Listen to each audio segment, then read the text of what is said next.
Next character आपका जो आता है तुंदिला। तुंदिल, तुंदस्य ऊपरी हस्त अवर्त्यम, अपनी पेट यानी कि तुंद जो फूली हुई थी के ऊपर हाथ फेर कर, तुंदिलो हम, मैं तुंदू हूँ, ममापि इदम काव्यम श्रुत्यमि, मेरा भी काव्य को सुनिए, जीवन धारतम च, और जीवन में धारण कीजिए, परान्नम प्राप्य दुर्बुद्धे, दुष्ट बुद्धि वाले, परायणम प्राप्य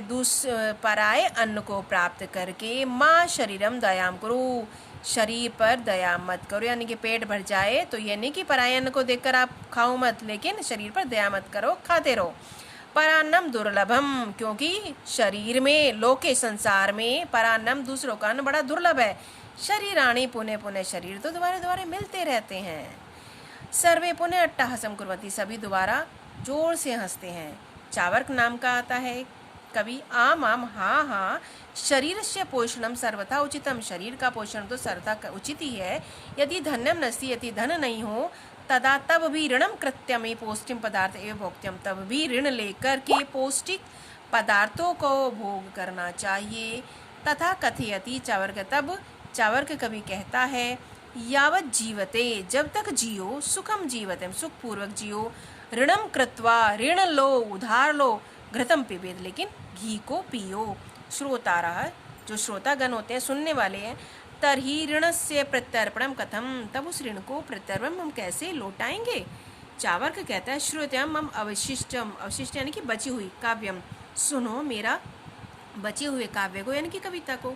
घृतम पीतवा, घी पीकर, श्रम कृत्वा, परिश्रम करके, ऋणम प्रत्यवर्त्यते जनः,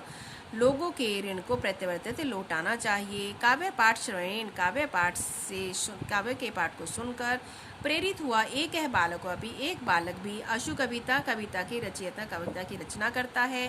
हास पूर्वकम च श्राव्यति, और हंसते हुए वहाँ पे सुनाता है। बालक